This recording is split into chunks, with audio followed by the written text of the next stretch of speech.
আমাদেরকে রুখে দাঁড়াতে আমরা রাখি। যদি গরিব মানুষদের নাম বাদ দেওয়া হচ্ছে, এই অভিযোগ তুলে সোমবার সকালে দুর্গাপুরের ভগৎ সিং ক্রীড়াঙ্গনের সামনে রাস্তা অবরোধ করে বিক্ষোভে সিপিএম নেতৃত্ব দিলেন বাম নেত্রী ঐশী ঘোষ। আধ ঘন্টারও বেশি সময় ধরে চলে এই অবরোধ।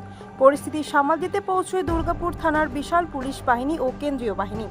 সিপিএম কর্মী সমর্থকরা কেন্দ্রীয় ও রাজ্য সরকারকে আক্রমণ করে বলেন, নির্বাচন কমিশন কেন্দ্রীয় সরকারের মদতে কাজ করছে। যারা এই দেশের বৈধ নাগরিক তাদের নামও বাদ দেওয়া হচ্ছে, তাদেরকে বিপাকে ফেলা হচ্ছে। অভিযোগ তোলেন, দেশের গণতান্ত্রিক কাঠামো ভেঙে ফেলছে কেন্দ্রীয় সরকার। রাজ্যের 60 লক্ষ মানুষের নাম বিচারাধীন, তারা এখন কোথায় যাবে? রাজ্যের মুখ্যমন্ত্রীও বলেছিলেন একজনের নাম বাদ দিতে দেব না, কিন্তু উনি তো এখন হেলিকপ্টারে ঘুরে বেড়াচ্ছেন, কিছুই করতে পারছেন না। হাসপাতালে বিভিন্নভাবে চিকিৎসাধীন আছে।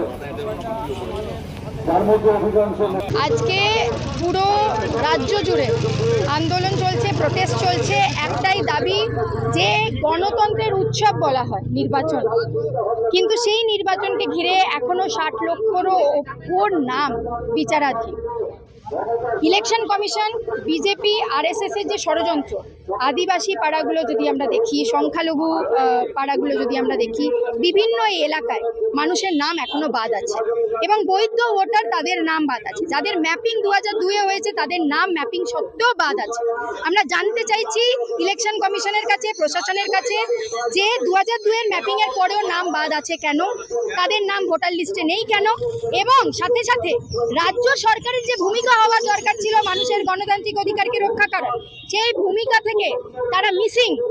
মুখ্যমন্ত্রী মিসিং, যারা বলেছিলেন বড় বড় কথা যে তাদের বেঁচে থাকতে নাকি সাধারণ মানুষের গণতান্ত্রিক অধিকার কোথাও নাকি যাবে না, তারা আজকে মিসিং। আমরা রাস্তায় যতক্ষণ না সাধারণ মানুষ, খেটে খাওয়া মানুষ রাস্তার কাজে তারা থাকে। আমাদের চাকরি সুমন্ত চাকরি সহ অলম ভট্টাচার্য সহ যারা সংগঠনের দেখভাল করেন তারা সকলেই দিদি হাসপাতালে আছেন, অনেকেরই নেই।